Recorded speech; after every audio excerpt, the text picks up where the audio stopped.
You don't get views like this in the vault. You know, I spent my whole life dreaming of what it would be like to come up to the surface one day. With you. Just wanted to make all this worthy of you. Would have been nice to see everyone again. We're not going back, are we?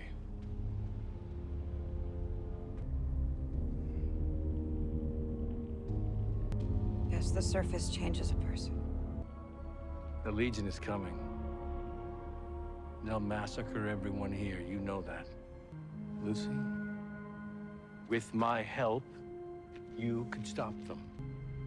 I need you to tell me what you are really doing here.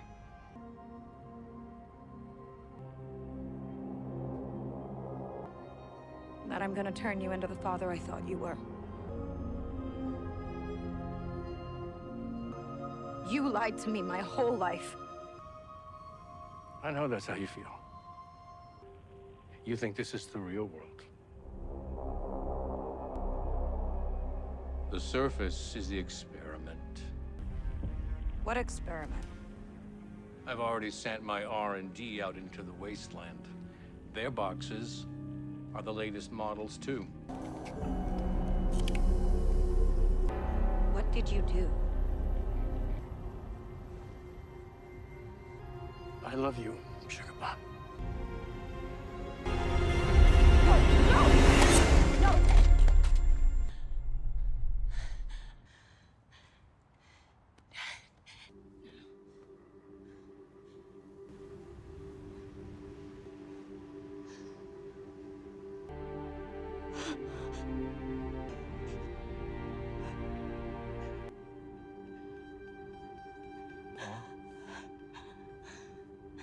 Miss?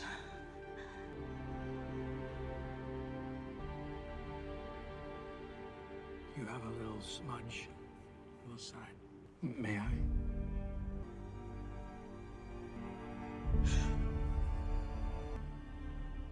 Good as new.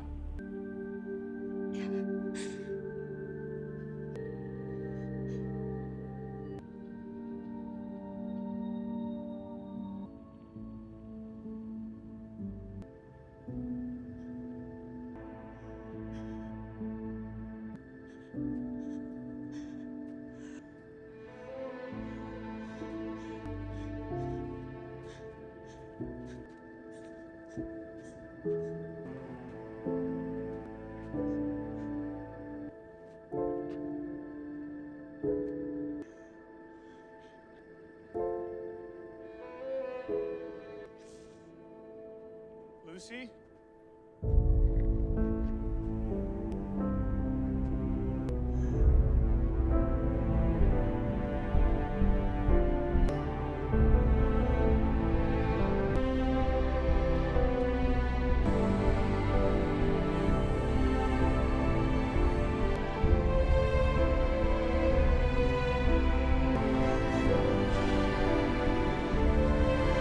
Before we move on to the next topic, if you have anything you'd like to dive deeper into from the previous segment, please leave a comment below. Give this video a like and subscribe to my channel. All right, let's move on to the next topic. In the sterile glow of Vault 33's fluorescent lights, Lucy McLean believes she understands the world. It is a place of order, kindness, and unshakable moral certainty. Lying is wrong, violence is unforgivable, and help is always given freely. Raised in the carefully curated bubble of Vault-Tec's underground paradise, she has never known scarcity, betrayal, or the cold bite of a world that doesn't care if you live or die. But when her father, Overseer Hank McLean, is kidnapped by raiders, Lucy steps into the post-nuclear wasteland, and the world she thought she knew shatters into radioactive dust. The Fallout TV show, 2024, uses Lucy's journey as a masterclass in moral erosion, pitting her vault-bred idealism against the unforgiving reality of a world incinerated by the Great War of 2077. Her story is not one of falling from grace, but of being forced to confront a brutal truth. In a wasteland where survival is the only universal law, morality is not a fixed compass. It's a luxury that gets you killed. From her first naive acts of kindness to her later morally ambiguous choices, Lucy's transformation reveals the painful cost of holding on to goodness in a world that rewards cruelty. This is the story of how a sheltered vault dweller learns that the line between good and evil is not just blurred, it's non-existent. In the polymer, Vault-Tec's bubble, the birth of black and white morality. To understand Lucy's collision with the wasteland, we must first understand the world that shaped her, Vault 33, a subterranean utopia designed by Vault-Tec to preserve civilization in the aftermath of nuclear war. But Vault 33 is not just a shelter, it's a carefully constructed bubble, one that insulates its residents from the harsh realities of the outside world and indoctrinates them in a rigid, black and white moral code. For Lucy, this code is not a set of guidelines, it's the air she breathes. Vault-Tec's design ensures that scarcity, the root of most wasteland cruelty, is not existent. Clean water flows freely from taps. Food is grown in hydroponic gardens, and every resident has a role that contributes to the community's harmony. Violence is forbidden, not just by rule, but by culture. Disputes are resolved through dialogue, and even raised voices are a rarity. Lucy's childhood is one of safety and abundance, where her most pressing concern is not, will I eat tomorrow?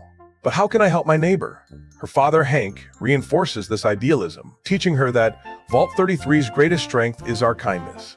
To Lucy, kindness is not just a virtue, it's a superpower, one that can solve any problem. This sheltered upbringing breeds a moral certainty that is both endearing and dangerous. Lucy sees the world in binary terms. People are either good, like her fellow vault dwellers, or evil, like the raiders she's heard about in stories. She believes that honesty will always be rewarded, that help will always be reciprocated, and that violence is never the answer. When she volunteers to rescue her father, she packs a first aid kit, a map, and a heart full of hope, but no weapon. I don't need a gun, she tells her vault mates. Kindness will protect me. It's a statement that reveals just how deeply Vault-Tec's bubble has insulated her from reality. She has never had to fight for anything, never had to lie to survive, never had to choose between her morals and her life. The wasteland wastes no time disabusing her of this notion. Her first step outside Vault 33 is a shock to her senses. The air smells of ash and rot. The ground is cracked and barren, and the sun beats down with a brutal intensity. But the physical harshness is nothing compared to the moral one. Her first encounter with a wasteland resident is Maximus, a disgraced Brotherhood of Steel squire hiding from his superiors. Lucy, ever the idealist, offers him water, a precious commodity in the wasteland, and food, and even helps him repair his damaged power armor. In return, Maximus betrays her. He steals her vault suit, a valuable artifact that could be sold for a fortune, and leaves her to be devoured by a pack of radroaches. Lucy survives, but her innocence is wounded. For the first time, she realizes that kindness is not a superpower, it's a liability. This betrayal is the first crack in Vault-Tec's moral bubble. Lucy's black and white worldview cannot account for Maximus. He is not evil in the way raiders are. He is desperate. He is scared. He is a survivor. Just like she is, he just has different tools. The wasteland does not deal in heroes and villains. It deals in survivors and corpses. And Lucy, if she wants to find her father, will have to learn to be a survivor. 2. Forced compromises. When good becomes a choice between survival and death. Lucy's journey through the wasteland is a series of moral compromises, each one more painful than the last. She does not set out to abandon her ideals. She sets out to find her father. But the wasteland has a way of making good choices impossible. To survive, to keep moving forward, she is forced to do things that would have horrified her in Vault 33. These choices are not acts of evil. They are acts of necessity. And each one chips away at her black and white morality, forcing her to confront the gray area where survival lives. One of the first and most devastating compromises comes when Lucy encounters a group of raiders camped outside the town of Philly. She needs information about her father's whereabouts, and the raiders have it, but they won't give it up for free. In Vault 33, Lucy would have reasoned with them or asked for help from the town's residents.